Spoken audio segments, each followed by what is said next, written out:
Hello, hello, and welcome back to Retrieving Sanity with your podcast host, Keegan, and this is your podcast for all mental health, addiction, recovery issues, and topics. Well, y'all have seen this guest before. He is awesome. His name is Dale Walsh, and just for a quick little recap, for those of you that haven't caught the first episode, he is a coach who supports families of those diagnosed with schizophrenia. Drawing from his own journey living with the condition, Dale helps loved ones navigate the challenges with more clarity, compassion, and hope. He's the creator of the Live Love method and a powerful voice for breaking the stigma and building understanding. So, Dale, how are you doing since our last conversation?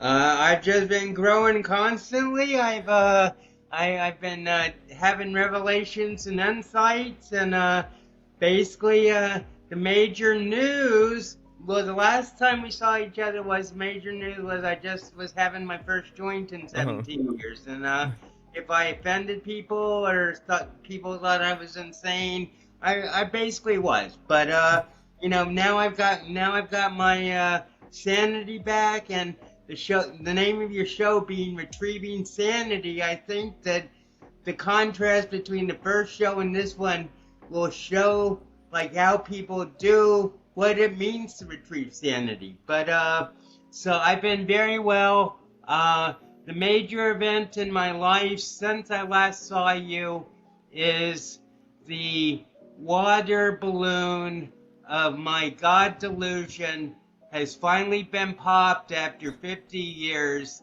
and is washing my soul clean with the purity of Dale. Oh, wow. That's awesome. And no worries about the whole incident last time. That is part of the show, right? We don't know what life has to come our way, and all of what you just experienced was part of retrieving sanity in your own way, and that's totally fine, because I'm a condoner. Is that the right word? Well, maybe not condone, but hemp and cannabis definitely have a place, and they really shouldn't be like they are, in my opinion. But that's kind of the thing, is that we are always looking for ways to better ourselves. And we're talking about how you've been having those different insights and everything like that lately. So what kind of insights have you had that have made you just kind of blown your own mind? Well, let me just start with the live love and the mentoring, and Yeah. and it's been 50 years, by the way, Keegan, not 20. Oh, I've been my bad. dealing with my mental illness, and You that's a just whole other story we'll go into. But basically, what I want to say about mentoring and saying I'm going back to marijuana, I was straight, sane, and sober for 17 years, from 2007 to about 2 months ago. Mhm. And I'm still sober. I'll never touch alcohol again. I'll never. But when I say straight, I used to mean I'm not doing marijuana. But now, to me, straight means doing marijuana, because that's really where I feel my best thinking occurs. And so basically, I was off marijuana for 17 years. And what I finally figured out, and this is the thing I'm still dealing with my inner God, but basically, I feel that marijuana. I fought for marijuana for the first till 2007. So that's from 1975 to 2007. I was called psychotic, and I smoked marijuana basically every day. And basically, it was my defense mechanism against reality. But then on 2007, because of my devotion to my mother, she blamed my whole history on marijuana. So basically, I gave up marijuana. She died in 2012. So, but basically, so I've been for 17 years. But I went back to it. And the show that I did with you is a testament to how I was feeling and how it was making me act. And that's the type of behavior that previously, if I'd been in the program, would have got me put in the hospital. But basically, it was just like a reintegration into the experience of the THC, into the THC experience. But now, I've retrieved my that was like a first time, but now it's been like 2 months, and the thing I'm dealing with is, this really comes down to something that I've thought about for about the last 6 months is the fear of judgment versus inner acceptance. Ooh. And whether and marijuana, THC, and actually marijuana is a misnomer. Marijuana is from Reefer Madness. That's that's the worst movie ever. But it should be cannabis and THC. So Yep. Yes. so fear. I'm dealing with right now, having popped burst the bubble of my delusion of being God, of thinking I was God. This whole part of my Dale being for the last 50 years is now over. So consequently, it's like I'm trying to get out of the whole God system completely. So instead of the Trinity, I talk about the Quinity, which is Dale, Dewey, Duck, and Genius. So that's my basic Dialina, but that's what I call the Dialina body, which is this human avatar that's living in the bachelor's pad in Hackensack, New Jersey.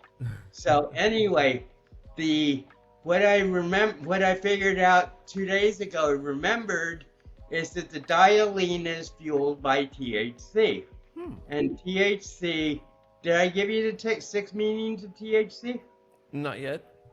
Oh, okay. Teaneck, Hackensack City, the holiest city, the high command, the highest court, the heavenly citadel, and the active ingredient in marijuana. So for 50 years, I have been supporting THC, the city. I lived in THC, the city, and for 34 of those years, I've supported THC, the drug. And the revelation that came to me is the real secret to my understanding of the divine is tied up with my continuance of THC. Okay. And so how exactly did you come about to the whole self-accepting and worry about judgment? How did you overcome that? Well, as I said, that's still something I'm going through, because I found this guy Pedro Deo. He's like a 8-figure kingdom entrepreneur, and he teaches the kingdom of Christ and entrepreneurship, and he's an expert at both. And he had like a 31-day wisdom challenge in January, which was going through Proverbs chapter by chapter for every day for the whole month of January. So he got me hooked with that. And then, he's just like totally expanded my idea of like what Christ stands for, of the kingdom.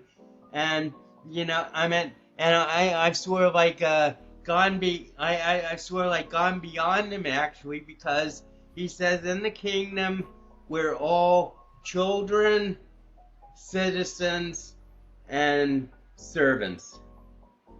And what I say is, in the realm, which is like the all-encompassing kingdoms under the King Jesus, in the realm we are all kings or queens, children,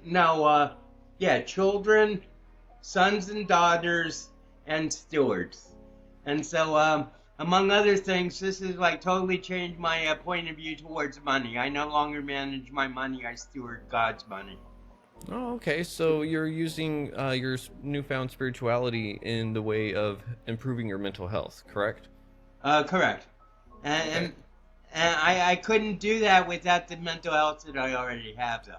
Yeah. And so you're also using cannabis to essentially connect with your higher powers, is that correct? Well, my explanation of cannabis is a lot more complex than a lot of people a lot of people with serious mental illness who use THC, say it relaxes me. It goes a lot more deep than just relax. I used to say that too. I'd say it relieves the chemical edge that my antipsychotic that I have to take gives me. And Yeah. that's basically how I rationalized it until I gave it up in 2007. But the fact is that I was thinking about this, and basically cannabis is a way for someone with a serious mental illness to sort of like set up an obstacle or a roadblock to an unpleasant reality that they don't want to face or they can't face. Yeah. So it's basically escape from reality. But the fact is that the reality they're escaping from is a false reality, whereas the THC is taking them to their real reality where they can feel secure. But the problem is you can get caught in such a maze, in such a labyrinth of barriers to reality that you get psychotic, lose touch with reality, and that starts the whole thing again. That's basically why I went to the hospital 15 times. It took me a long time to learn, but every time I went to the hospital, I wouldn't blame it on marijuana. My doctor would, and everybody else would, but I knew it was because marijuana was bringing out shadows and issues that I had to deal with. Oh, I love that. So you're essentially saying that cannabis is helping you do the shadow work. It's bringing lightness to the dark, essentially, right? Yeah. In the quantity as opposed to the trinity. And I'm not looking to set up a church, but I'm looking to be a part of the realm. But basically, in the quantity, THC replaces communal wine in the Trinity, because I like THC a lot better than I like alcohol. Yeah. I'm someone that, again, like I said, I support cannabis and all of its uses, and because it is way more than just a substance or whatever people like to decide to declare it, because the government is stupid. And that's the thing, is that we tend to focus on the physical aspects that medicines can do for us, but cannabis is one of the ones that works on our mind a whole lot. And I do love how you're saying that it's essentially bringing lightness to the dark. It's helping you find your way. And one of the things about it too is that you're dealing with a really difficult mental illness, schizophrenia. And a lot of people would like to say that it may compound it and make it worse, right? And that's basically why I gave it up, because I started believing, I wanted to see if it was true first off, and secondly, I just wanted to, shut the people up and just have some peace, But also I gave it 17 years to really figure out what. If you think about from 2007 to 2024, those were like some of the worst years in American history, And it's like, okay, and, so basically it's just like, I sort of feel I have a civil responsibility. I am to do DEW. What is due? Do is also THC. Do is what sits on the grass, but do is also, hey man, got to do? So, basically, I one of my code names is Lord Do God, and basically, I figured out a long time ago that I was the Lord of marijuana. So basically, what happened was, in those 18 years, 17 years I was taking off, I'd used up all my Earth stash. So basically, in the last 18 years, my my realm has been regrowing my stash so that I need never worry about running out again. And isn't that one of the things too, is that some people might say that you could be really addicted to cannabis though? Because some people will say that that is one of the arguments for not doing it in the first place. You can become dependent on it. And while I believe you can develop an addiction or dependency on anything, given the right circumstances, people like to say that cannabis does this regardless of who you are, what you may have been going through. And you're here able to say that you did a 17-year break. Like, did you have urges and cravings that whole time? No. So you were just kind of like, you said, all right, I want to shut everyone up and I want to find my own way a little bit. I promise not to interrupt you today, Keegan. You're but good. I just want to say that, you know, that's one thing that I realized that basically in the 1980s. Substance abuse isn't my problem. My problem is my schizophrenia. So I gave up cigarettes cold turkey after 35 years.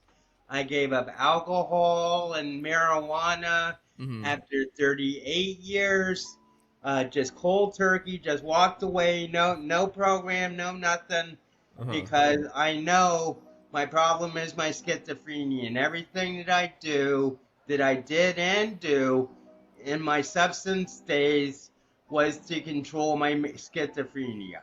So, you know, having done without the crutch of pot, of THC and alcohol for 18 years, I know I don't need the alcohol, and I don't like alcoholic behavior anyway. But THC, my hometown, is my holiest city, which I've been building into an impregnable fortress against everything for the last 50 years, is necessary to my happiness. So that's a choice. Yeah, and whether God likes that idea or not, that's my free will is a choice, and if it's in rebellion, then long live treason.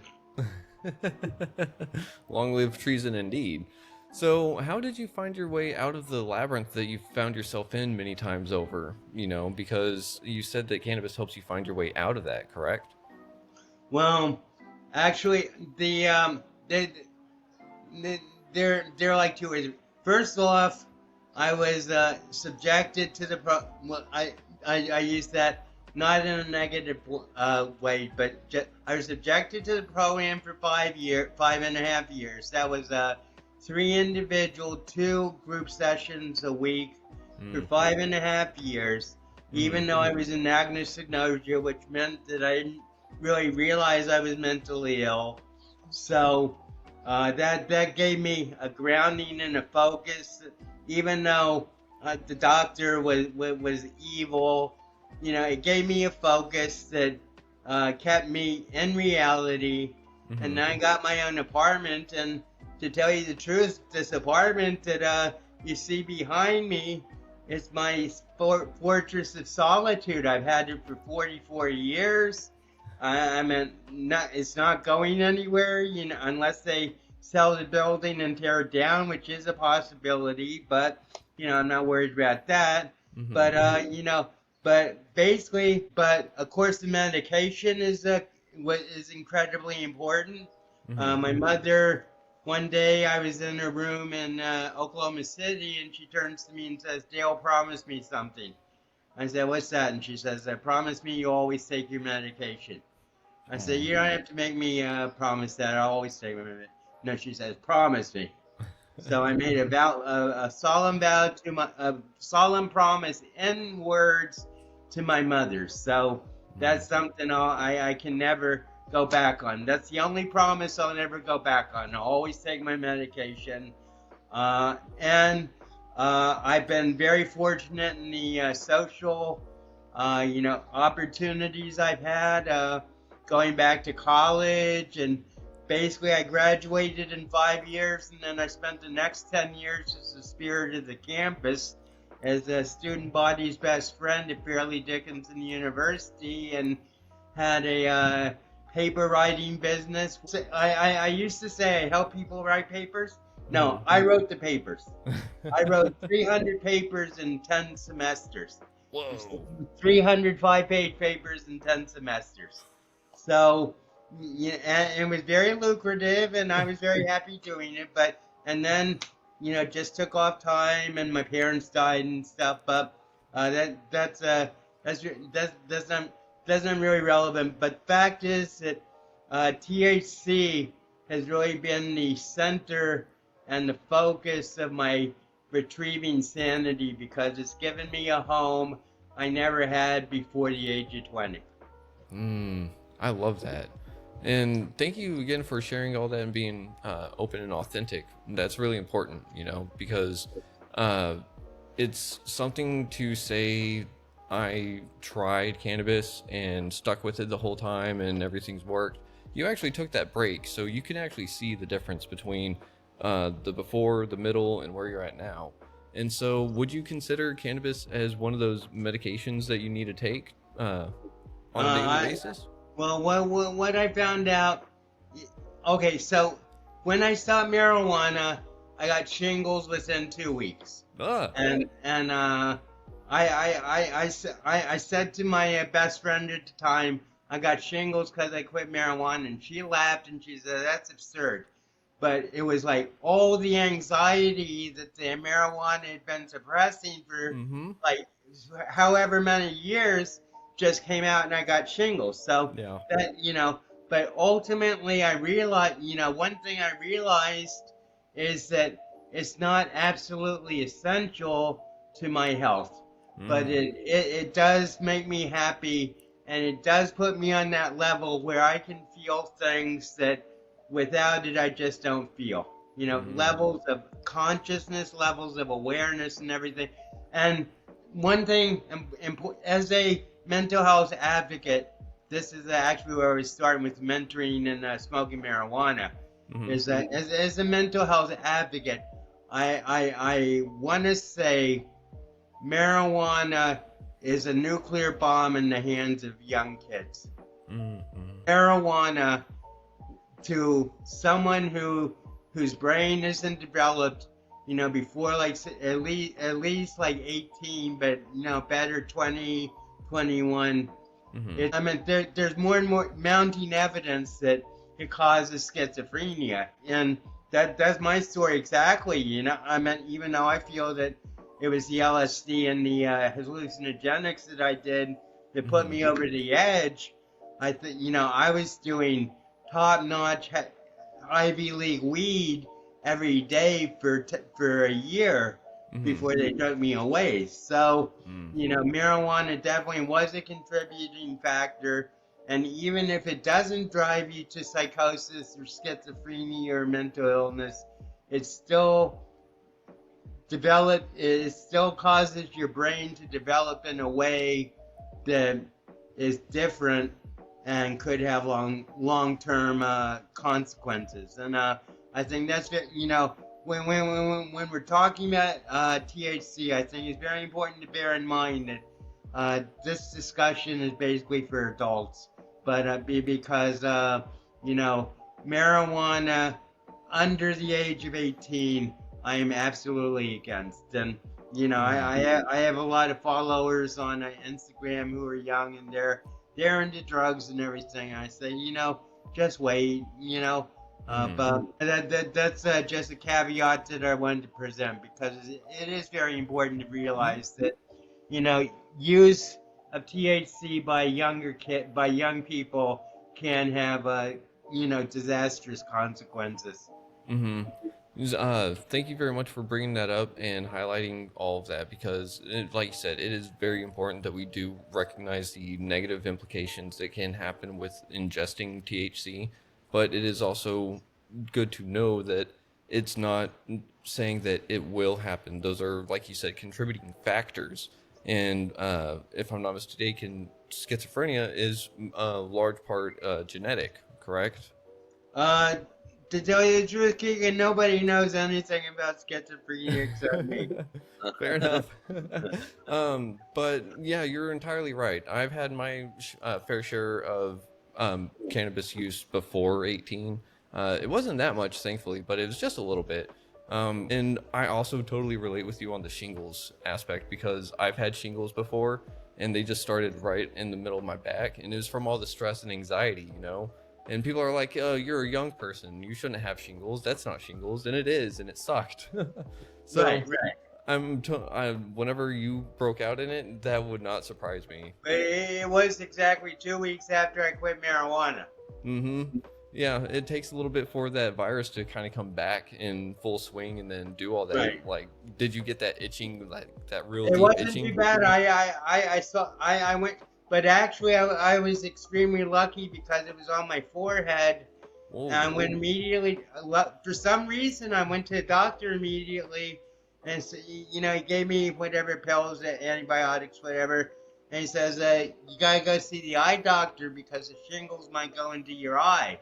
Mm-hmm. So that was actually, you know, another blessing because I got an ophthalmologist and I see him every year now and everything. But, Nice. you know, luckily the shingles didn't reach into my eye, but, you know, that could have been very serious.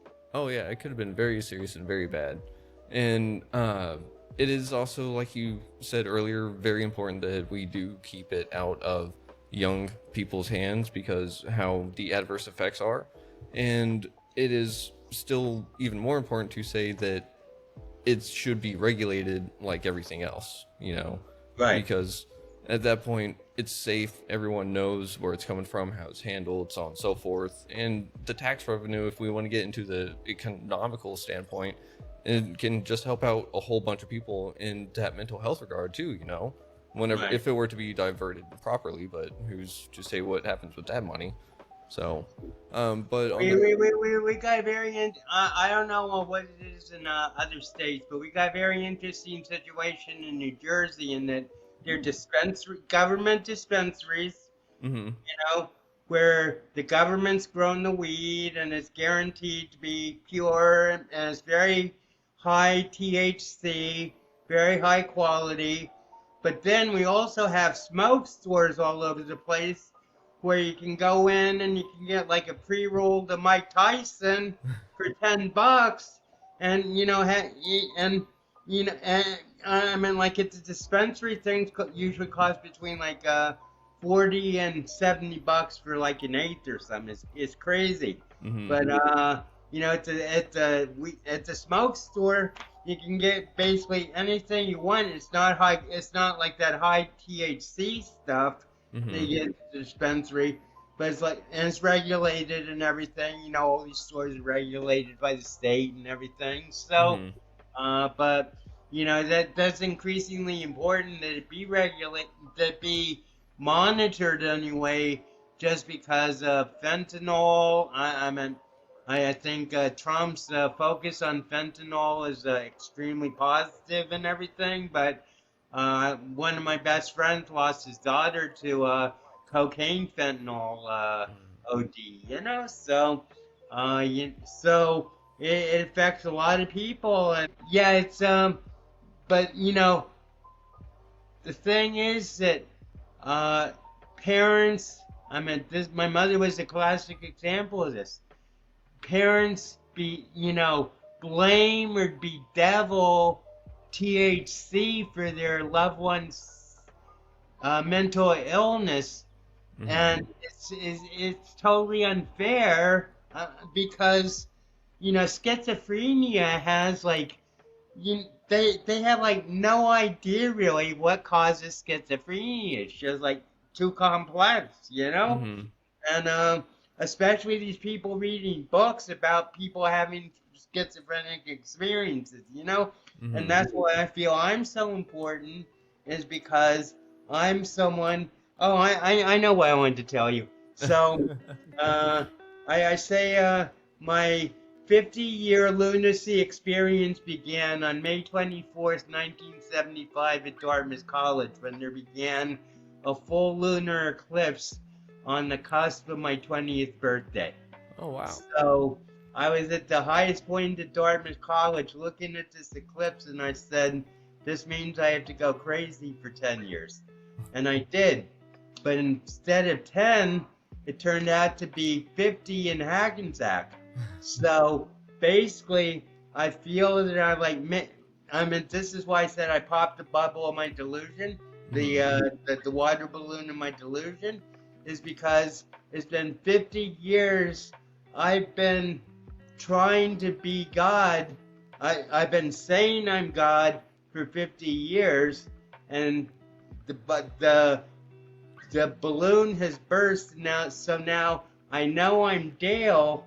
So basically, I came up with this yesterday. I think you'll appreciate this, Keegan.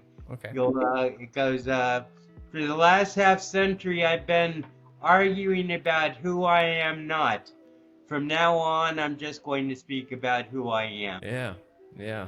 That's beautiful. It's straight and to the point, and from the heart and from the soul too. I love that. So yeah, we don't have to focus on the whole cannabis aspect. I just figured that was something that you really wanted to highlight. No, I think it was good we did. Yeah. We have other things we can talk about too. Yeah, of course. Whenever you found that the water balloon popped, what was the first thought that went through your head? And like, how did your earth like kind of shake a little bit? Or was it more of a relief? You know, like a release? Well, actually, it happened in a. Do you know what? Have you ever heard of NAMI, National Alliance of Mental Illness? I'm sure you've heard of it, right? Yeah. So, well, I'm in one of their programs called In Our Own Voice. So we do presentations. So Okay. I went back. I arranged a presentation at Fairleigh Dickinson, which is my alma mater. You know, I graduated and I was the spirit of the campus and everything. So Yeah. it was like a homecoming for me, basically. And so I did the presentation, and you know, I'm just like doing my story, and I said something to the effect of, but now I finally realized I'm not God and I'm Dale. And I'm going to get back to being Dale and try to achieve what Dale would have in the last 50 years had he been focused on being Dale instead of being distracted. I didn't say this to the whole class, but this is what happened. Instead of being distracted by trying to prove that I was God. Yeah. Okay. So what were some of the things that you wanted to say to Dale? Or what did Dale want to say out loud that he first thought of? Well, that being fully in Dale now, it's like you know, my new program is forget you ever thought you were God, Dale. So what is the experience difference, would you say? Do you feel like you're more in a first person view, or would you say you're like before would you say that you were more third person? Does that make sense? It does. Well, no, I've always been first person, but to tell you the truth, as I said, I'm the quinity, Yeah. right? The 5 in 1. Uh-huh. So basically, it's always been only one personality can be manifest in THC at a time. But now we have Dew and Dale both reigning in Teaneck, Hackensack. And Dewey is on a military mission to Dayton, Ohio, to free Dale's spiritual daughter from her poverty. So, but long story short, was one of my new routines is like going to the park and sitting by the river and just feeling the wind and enjoying the day when it's a beautiful day and everything. So I was thinking the other day, for the first time, the 5 in 1 can manifest together in Teaneck, Hackensack City. Oh, okay. So how do you manifest all 5 at once? Want to ask me a question? I said, what? Well, that's how you manifest 5 in 1. You ask a specific personality a question, like Oh, okay. Yes, Dale a question, yes, do a question, yes, Dewey a question. Huh. And you might not always get an answer, especially if you ask Genius a question, because Genius is very rare. Okay. but basically it's like Dale Dewey. You know, I can answer any question. Gotcha. Hey, let me hit you with something real quick. So, you know how whenever people are always like, in my head, there's like a couple of train cars and or like trains on different tracks, and like that's your train of thought, right? So, Right. for me having ADHD, it is like that all the time, and I was misdiagnosed as being bipolar, so it was actually ADHD, which is nice. But I took it a step further, and I was like, okay, so I was doing that visualization of like asking a question. I forget what I was exactly going through. I went through the process of how my brain responds to questions. So it was like I would ask a question, and the question would go through one of the trains, and instead of like someone having the answer, like all the different passengers on that train would like want to speak up and give their own answer, and Right. I'd have to sit there and kind of like filter it out to be like, all right, that's the one I want, and that's the one I'm going with, or something. Does that make Right. sense? It does, and I, you know, I mean, it reminds me. This is actually something I used yesterday. Was I was talking to my sister, and I went out to Montana one time to see her, and she's very curious about my condition, and so we're driving back from the airport, and she goes, so what exactly is schizophrenia? Mm. And she says, I have a friend who has it, and he says it's sort of like the whole Continental Congress yelling at once in your head. Oh yeah. Okay. So I wonder if I could be a little schizophrenic. That. Well, no, well, let me say this. Schizophrenia is actually a pretty rare disease. Gotcha. It's officially it's 2% of the population, Mm-hmm. but when I was diagnosed, you had to manifest symptoms for at least 6 months before you could get the diagnosis. Gotcha. But now, Mm-hmm. if you have like a bad drug experience and you go to a hospital and you're psychotic because of the drugs, they might designate you schizophrenic on the first night and send you up to send you up and and get you all involved in this system, this draconian system, mental health system that we have. Mm-hmm. But and just because you had it couldn't, maybe it wasn't even drugs, maybe it was just anxiety or stress or something. But you say you went psychotic, how would you? I mean, there's no way you can know how you would feel if you went to a hospital for because for depression, and they told you you were schizophrenic, and you were going to have that label the rest of your life. Is like, what the hell is going on?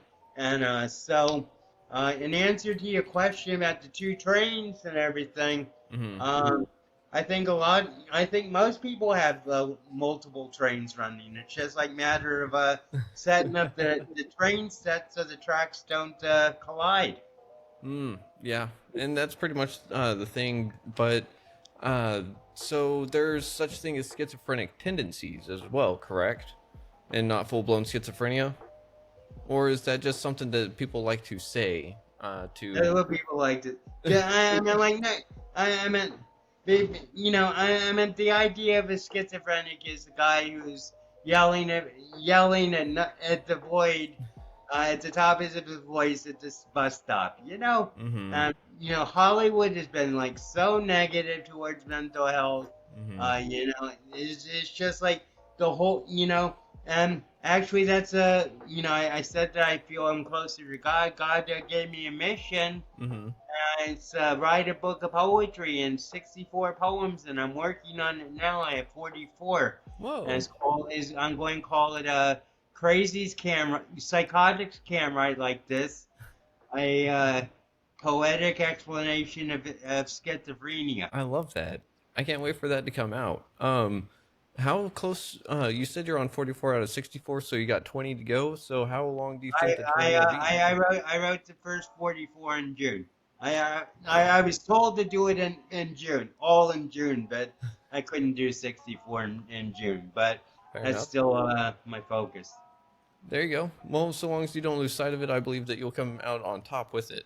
So, that's going to be, uh, I mean, it's going to be really interesting to see that kind of lens put on schizophrenia poems and stuff, because a lot of the times, if I were to ask someone like what they would refer to think or define schizophrenia, most people are going to pull out like the DSM-5 or something like that, Right. or maybe even a painting. But you're putting it back into language, kind of like what you do with your whole live love method, right? Right. And I guess I didn't tell you this the first time, but my did I tell you my definition of schizophrenia? Um, we may have touched on it, but now that you mentioned that you have your own definition, I don't know. A schizophrenic is someone who's living in a reality that was not conceived on Earth. Yes. Okay. Nope. Now that you said it, I remember it exactly. Right. Yeah, you did. Yep. Yep. Yep. Um. But So. I still stand by that. I think that's like the, and I also define reality. I'm very happy with my definition of reality, which is reality is the creativity left in the wake of your dreams. Ooh. Oh, I like that one a lot. Because in that sense, whatever is left over is mostly a result of your actions towards whatever you want to achieve. Plus, there's the double entendre of wake of your dreams. Uh huh. So basically, as I conceived it, is like reality is like a luxury liner moving to the ocean, leaving a wake. Mm. And everybody's on the ocean liner. Mm-hmm. But then when you go in the wake of your dreams, then the dream is the ocean, but also the dream is the wake. The wake of your dreams is actually living reality. Mm. Yep. Yep. And that's kind of what I was catching on whenever you were saying that. I was thinking of some kind of boat going down a river, like a starry Right. river or something. And it is also interesting that, but how does sleep and dreams work with you in schizophrenia? Do you have really vivid dreams and stuff like that? Uh, well, in the past I used to have good dreams. Basically, my sleep patterns have become like very uneven. Well, Mm. I guess that's the best word. And there's nothing wrong. Mm-hmm. I always have energy. I always get, when I get sleep, I always wake up with energy and I make it through the day and without naps or anything. And I sleep on my couch a lot because my BFF sleeps in my bed sometimes. And but anyway, so I get enough sleep, but my sleep patterns are very uneven. It's just sometimes I can go like 36 hours without a wink of sleep, and other times I'll and this is very rarely, but sometimes I'll just sleep till 2 o'clock in the afternoon. Mm. I'll go to bed at like 5 o'clock in the morning and sleep till 2 o'clock in the afternoon, but that's Yep. pretty rare. But basically, my sleep hours are usually between like probably 3 and 10 o'clock in the morning. Okay. Well, that's not too bad. I mean, everyone has their own different sleep patterns and stuff, and I think to each their own, just like to each their own whenever it comes to their mental health and spiritual journey. Um, Right. so let's see, real quick. We've got 46 minutes on the clock at the moment. So do you think we want to play our little game show segment real quick and then finish up with final Sure. thoughts? Or do you got some things that you want to lay out real quick before we hit that?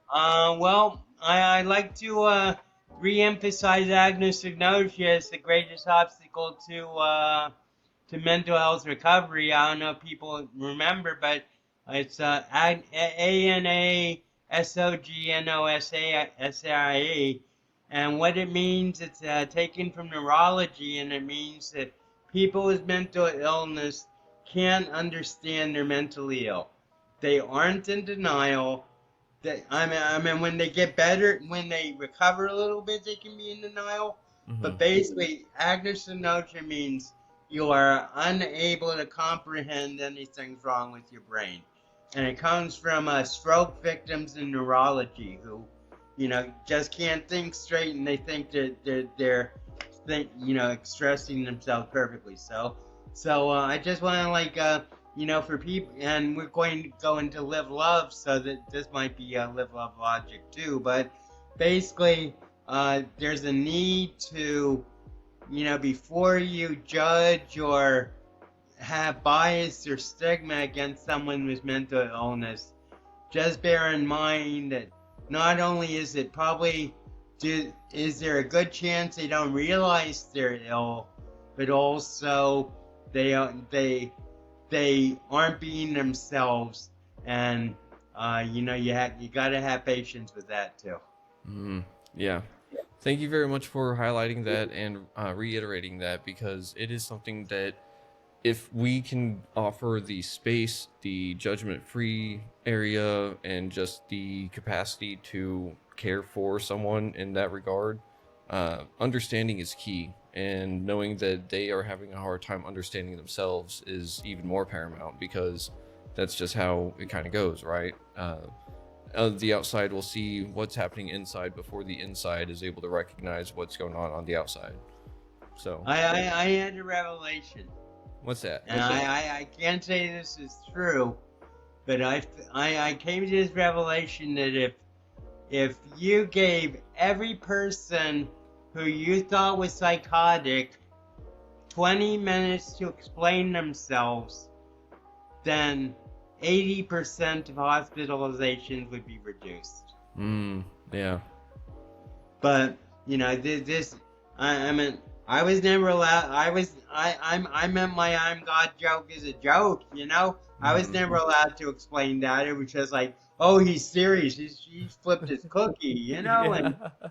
And so just but I was thinking about that, because these emergency personnel and everybody, doctors in the ER rooms, they have no time for psychosis. And therefore the psychosis just feeds on itself, and they get involved in the system, and it is like an unending cycle, or they're just spit out on the street to fend for themselves without medication or whatever. But I just felt that I just was thinking, if you gave every person just not even 20, just 5 to 10 minutes to explain themselves before reacting, things would be a lot better. Yeah, I'd have to agree. And that's very sweet of you. And thank you for highlighting that again, because communication is paramount whenever it comes to this kind of stuff. And I know what it's like to be on the receiving end of people not believing my experiences.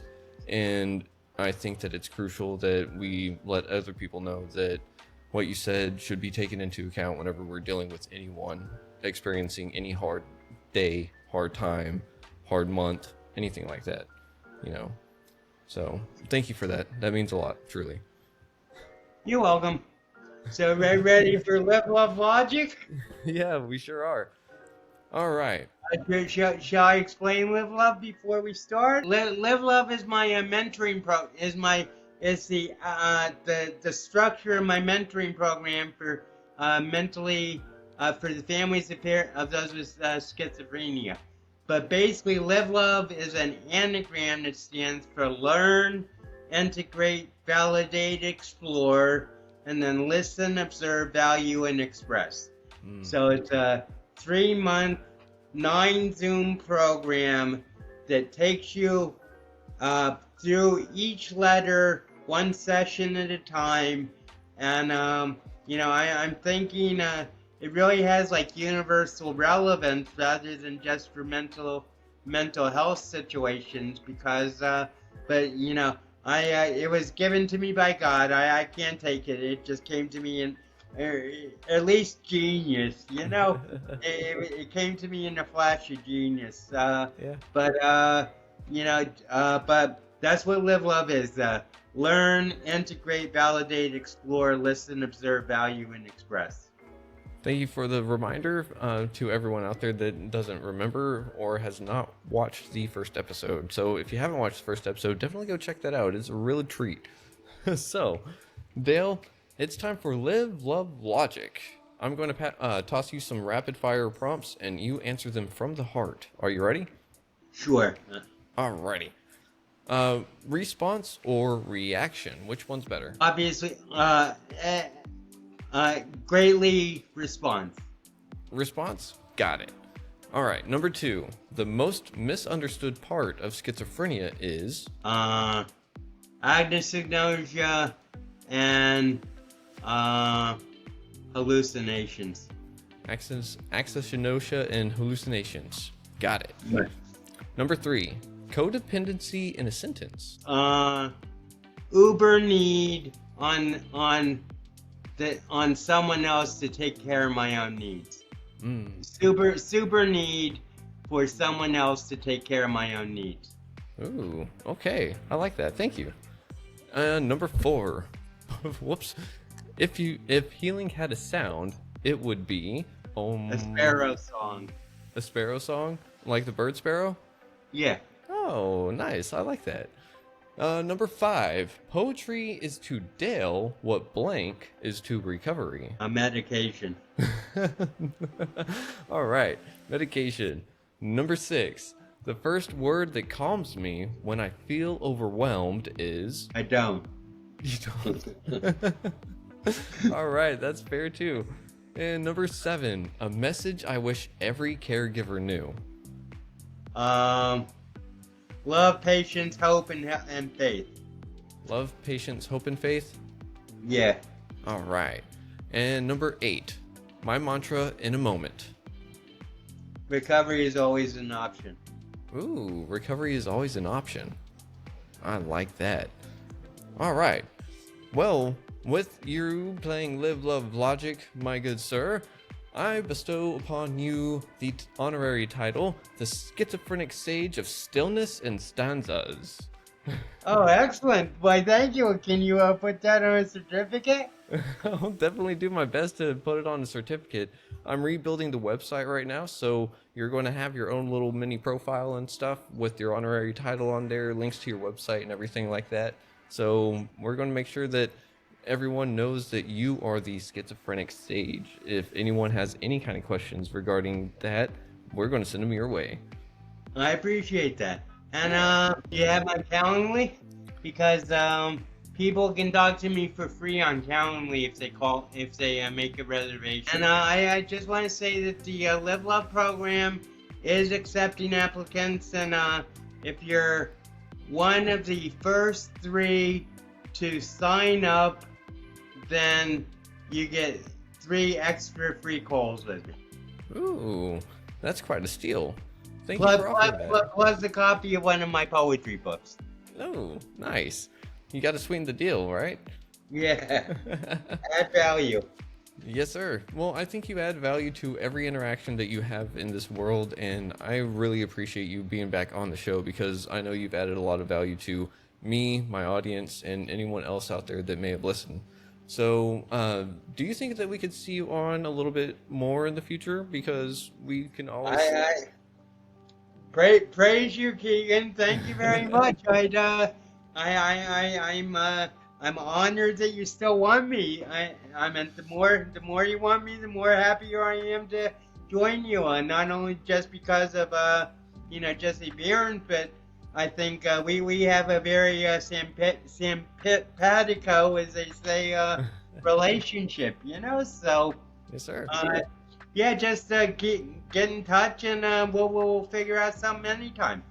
All right. Well, I appreciate you willingly sharing all of your experiences with me and everyone else, and I just think it's an honor and a pleasure to have you on because it's just one of those things that I want to hear experiences. I want to know how people can get through those hard times, and the best people to lead those people through hard times are the people that have been through it themselves. So that's why I think that you're an amazing leader, and I love what you do, and I'm more than happy to support you in all of your endeavors. So, Well, God bless you, Keegan. Thank you. and bless back to you. So everyone out there, make sure to visit his website. Check out that Calendly link whenever I post it in the episode description. And I just want to say, everyone out there, love yourself, love those around you, but love yourself first. Make sure you hydrate just a little bit. And oh, Dale, I forgot to ask. There is one more question. On Retrieving Sanity, since we explore everyone's motley adventures of their lives, what does retrieving sanity mean to you today, and what do you think someone can do to retrieve theirs in the future? Well, personally, having the inner acceptance to accept THC back in my life. All right. And for everybody else, just having personal acceptance over external judgment. Okay. I love that. That's straight and to the point, and something that I think everyone could be a little bit better from understanding themselves, you know? So, everyone out there, thank you again for listening to Retrieving Sanity on WDJY 99.1 FM. This has been Keegan and Dale, so be sure to check out the full episode on YouTube, Spotify, wherever else you can find your podcast. But for now, that's all we got for now, and we'll check you out next week. Schlan. Thank you. Thank you, Keegan.